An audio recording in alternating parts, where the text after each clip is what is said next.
बिस्मिल्लाहिर्रहमानिर्रहीम। शुरू करता हूँ अल्लाह के नाम से जो बड़ा मेहरबान और निहायत रहम करने वाला है।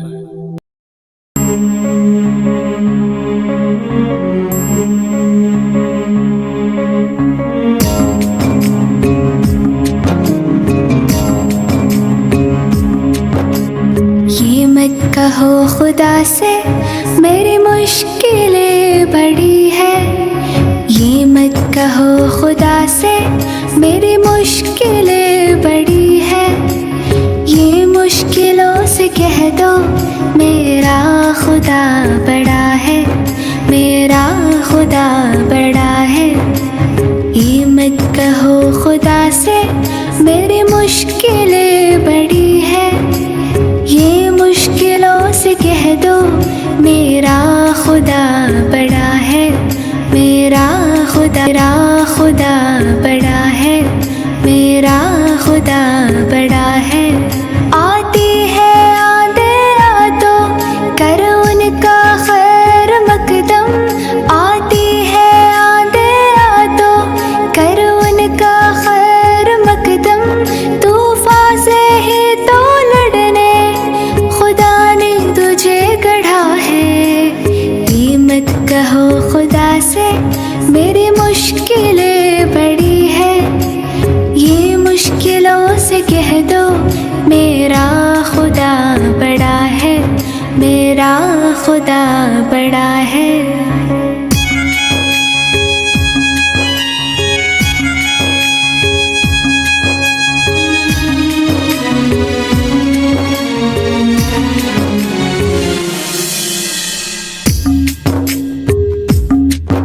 अग्नि में तब के सोना है और भी निखरता, अग्नि में तब के सोना है और भी निखरता। दुर्गम को पार करके हिमालय कोई चढ़ा है। लाएगी रंग मेहनत आखिर तुम्हारी एक दिन, लाएगी रंग मेहनत आखिर तुम्हारी एक दिन। होगा विशाल तरवर वो बीज जो पड़ा है। ये मत कहो खुदा से मेरी मुश्किलें बड़ी है, ये मत कहो खुदा से मेरी मुश्किलें बड़ी है। ये मुश्किलों से कह दो मेरा खुदा बड़ा है, मेरा खुदा बड़ा है, मेरा खुदा बड़ा है, मेरा खुदा बड़ा है, मेरा खुदा बड़ा है।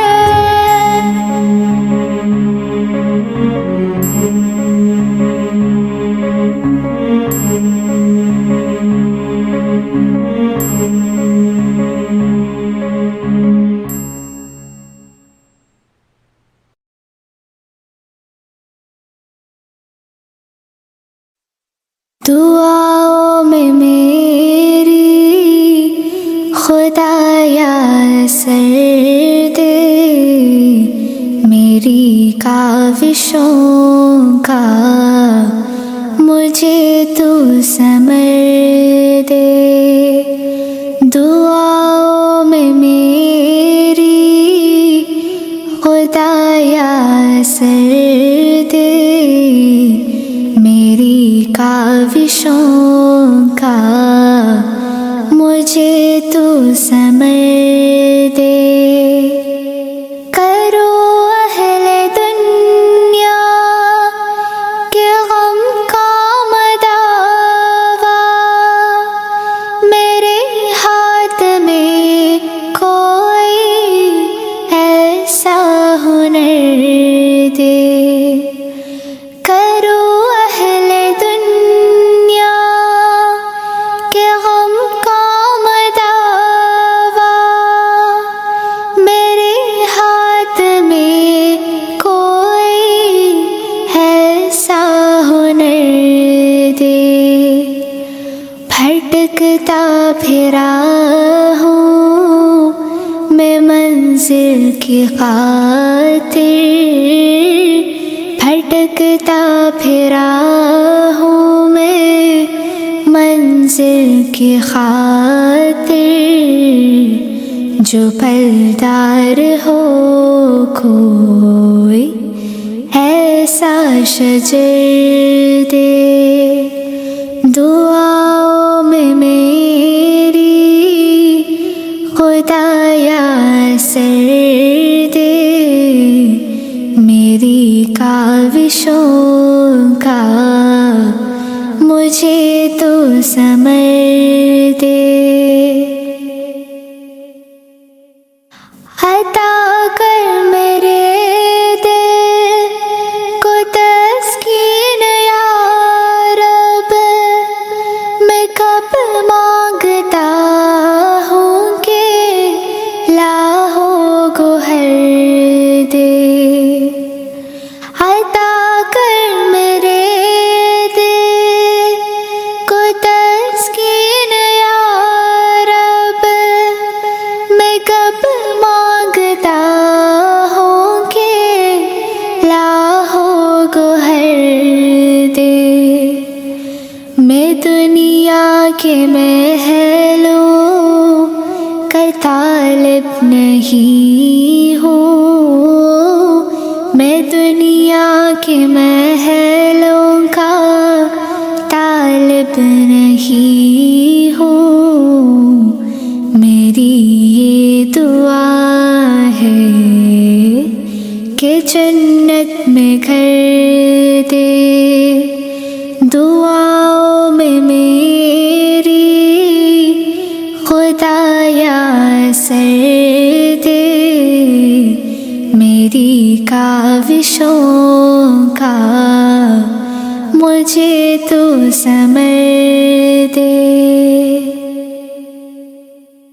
जो माँ बाप का दर्द रखता हो दिल में, खुदाया मुझे ऐसा नूर नजर दे। जो माँ बाप का दर्द रखता हो दिल में, खुदाया मुझे ऐसा नूर नजर दे। खुशी दे के वापस न लेना कभी तू, खुशी दे के वापस न लेना कभी तू। न हो शाम जिसकी तू ऐसी सहर दे। दुआओं में मेरी खुदाया सर दे, मेरी काविशों का मुझे तो समर दे। मुझे मालो ज़र दे कि मग़रूर ना कर, मेरे दिल में अल्लाह तू अपना डर दे। मुझे मालो ज़र दे कि मग़रूर ना कर, मेरे दिल में अल्लाह तू अपना डर दे। तमन्ना है मेरी हो दीदार तेरा, तमन्ना है मेरी हो दीदार तेरा। नजर आए मुझको तू ऐसी नजर दे। दुआओं में मेरी खुदाया सर दे, मेरी काविशों का मुझे तू समर दे, मेरी काविशों का मुझे तू समर दे। हम दीन मोहम्मद के वफादार सिपाही, अल्लाह के अंसार मददगार सिपाही। हम दीन मोहम्मद के वफादार सिपाही, अल्लाह के अंसार मददगार सिपाही। हम दीन मोहम्मद के वफादार सिपाही, अल्लाह के अंसार मददगार सिपाही। इंसाफ से फिर आदमी मुंह मोड़ चुका है, सच्चाई से पैमाने वफा तोड़ चुका है, दामान यकीन सब्र रजा छोड़ चुका है। हम जिंदा रहो रस्म का पैमान करेंगे, मर जाएंगे ईमान का सौदा न करेंगे। हम दीन मोहम्मद के वफादार सिपाही, अल्लाह के अंसार मददगार सिपाही। सीने से हर एक नक्श का दूरा को मिटा। इस ट्रस्ट के फाउंडर हैं जनाब फैयाद परकार साहब। अल्हम्दुलिल्लाह बुनियादी तौर पर नेरुल ये मस्जिद आपने देखी है, उनके ट्रस्टी भी है। शुरुआत से जब मस्जिद बनी तो इंशाल्लाह इनका काम बेहतरीन रहा। उसके बाद हमारे फैयाज कापड़ी साहब ये वाइस प्रेसिडेंट हैं। अनीस सुबैर शेख साहब अल्हम्दुलिल्लाह ये जनरल सेक्रेटरी है। इन्होंने कहा कि हमारा नाम लेने की ज़रूरत नहीं है, लेकिन देखिए साहब कि ये बच्चों की जिम्मेदारी लेकर आप जिस तरीके से काम करते हैं, सराहना, आपकी तारीफ करना मैं ज़रूरी समझता हूँ, क्योंकि ये बच्चों आपके सामने इस तरीके से आए हैं कि मानो कि उन्हें कुछ आगे का क्या फ्यूचर होता है, कैसा होता है।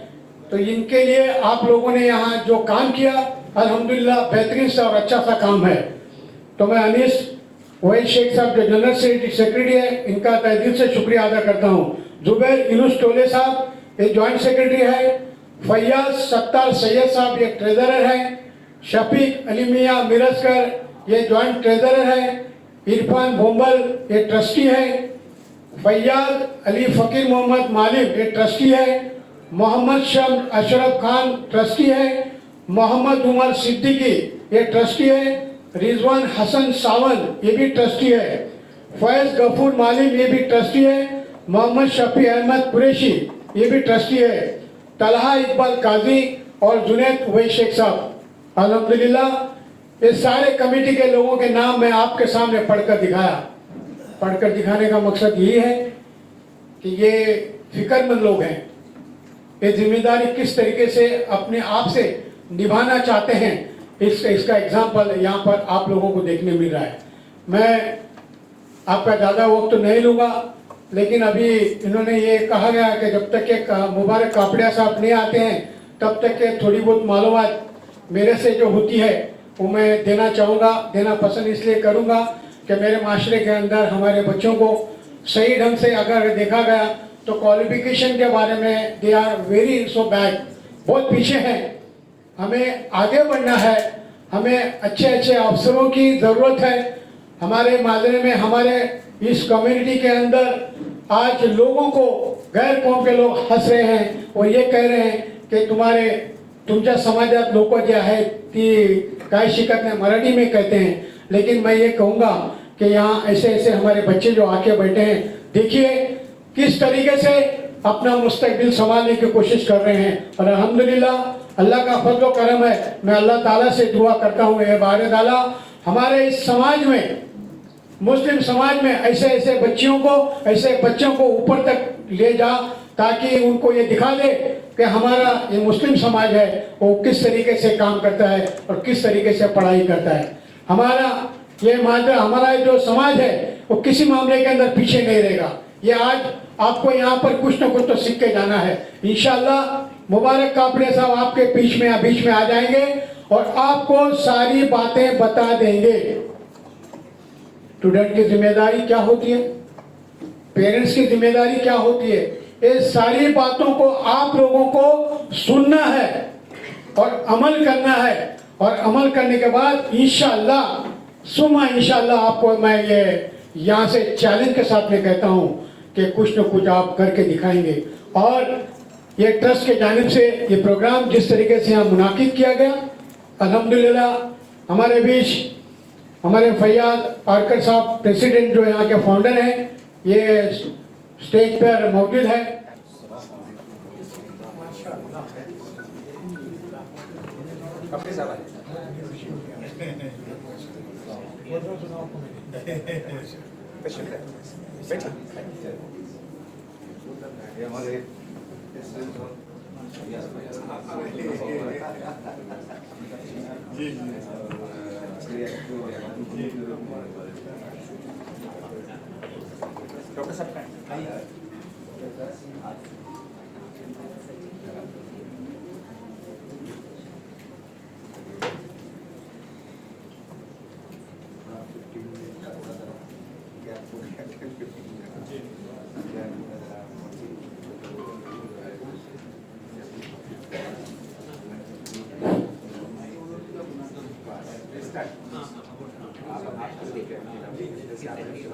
अस्सलाम वालेकुम।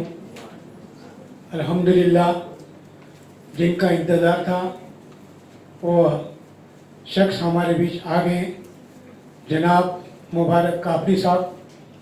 अल्हम्दुलिल्लाह अल्लाह का करोड़ों एहसान है जिनका आप इंतज़ार कर रहे थे। अल्हम्दुलिल्लाह अभी भी मैंने आपसे आपके सामने ऐलान किया कि आपका मुस्तकबिल किस तरीके से संवारना है। अगर आप साहब को सुनेंगे तो इंशाअल्लाह आपके ज़िंदगी में कुछ न कुछ तो उजाला ज़रूर आ जाएगा।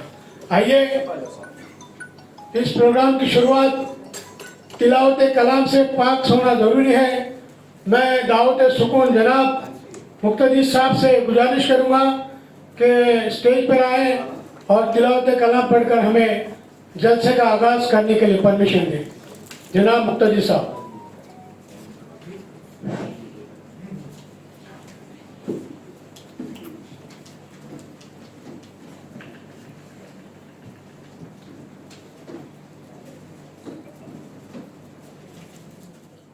अस्सलामु अलैकुम वरहमतुल्लाहि वबरकातुहू। अऊज़ु बिल्लाहि मिनश शैतानिर रजीम। बिस्मिल्लाहिर रहमानिर रहीम। अर्रहमानु अल्लमल क़ुरआन ख़लक़ल इंसान अल्लमहुल बयान।